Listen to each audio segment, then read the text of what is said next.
नमस्ते, आप सभी का स्वागत है मेरे इस चैनल में चिराग एस्ट्रोलॉजी। और हम महादशाओं की बात कर रहे थे, उसमें अभी राहु की हमने महादशा की बात की, अभी सूर्य की महादशा की बात करेंगे।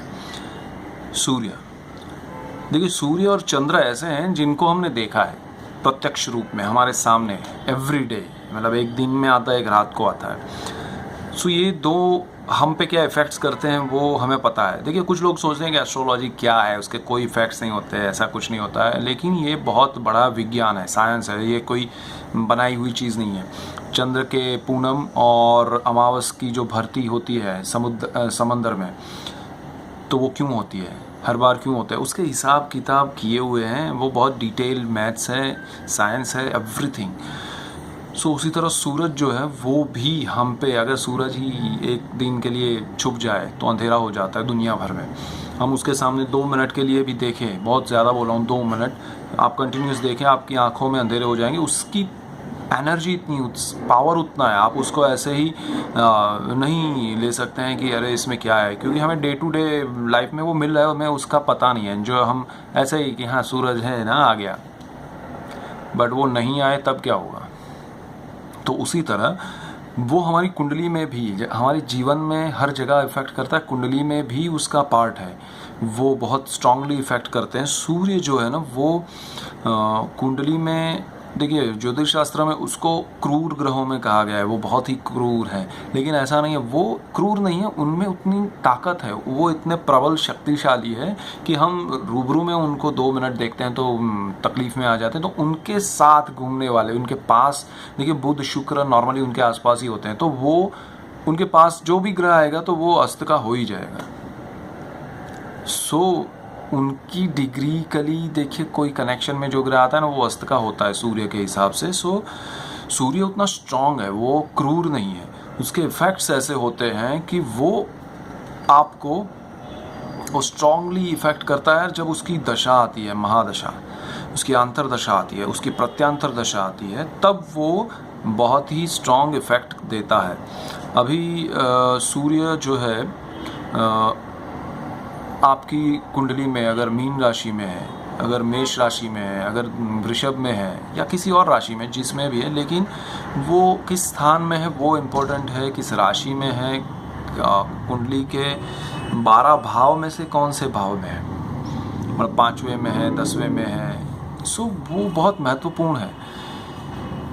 उच्च का है, नीच राशि में बैठा है, या अपनी खुद की राशि है। सूर्य देखिए सिंह यानी कि लियो में उसकी खुद की राशि है, वो उसका ओनर है। सो जहाँ 5 नंबर लिखा है आपकी कुंडली में और सूर्य वहाँ बैठा है, तो वो उसका खुद का घर है, वहाँ बैठा है, वो स्थान आपका सेफ है।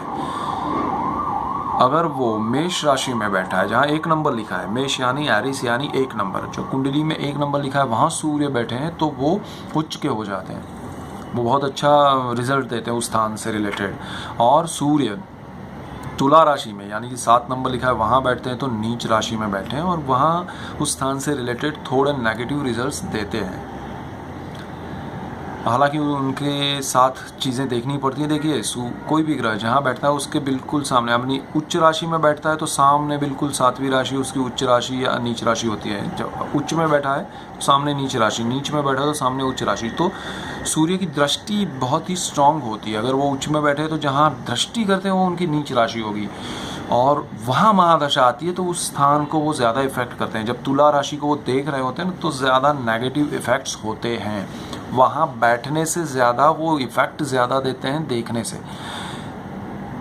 सिंपली कहूँ तो आप कहीं बैठे हैं, उस जगह पर बैठकर आप जितना काम या उसका प्रभाव नहीं दिखा सकते, उतना आपकी नज़र हो उस चीज़ पे, और आप उस पर अपने तीर चलाए जाए, अपने भी काम करें और उधर भी आप अपना एक नज़र रखे करते हैं, तो वो ज़्यादा इफ़ेक्टिव होता है।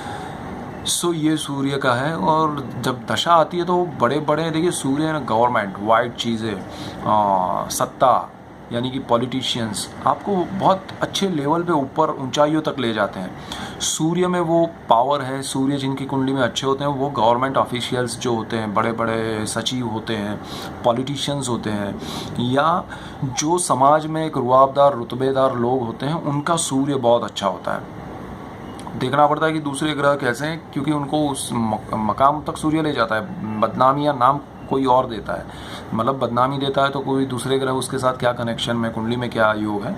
सो सूर्य वहाँ ले जाता है, लेकिन कभी कभी सूर्य ऐसा भी होता है कि ऊंचाई पर ले जाता है, बहुत ऊंचाई पर ले जाता है एंड खाई से भी नीचे गिराता है। ऐसे भी सूर्य मैंने देखे हैं। सो सूर्य बहुत स्ट्रांग है, कारक होता है तो ज़्यादा इफेक्टिव है, नेगेटिव पॉजिटिव देखना पड़ता है। तो सूर्य की महादशा के हिसाब से, स्थान के हिसाब से हम उसमें देखेंगे और एक एक करके जाएंगे। Keep watching Chirag astrology. Thank you for watching and God bless you. सूरज की गर्मी से हम बचते हैं या नहीं बचते हैं, देखते हैं।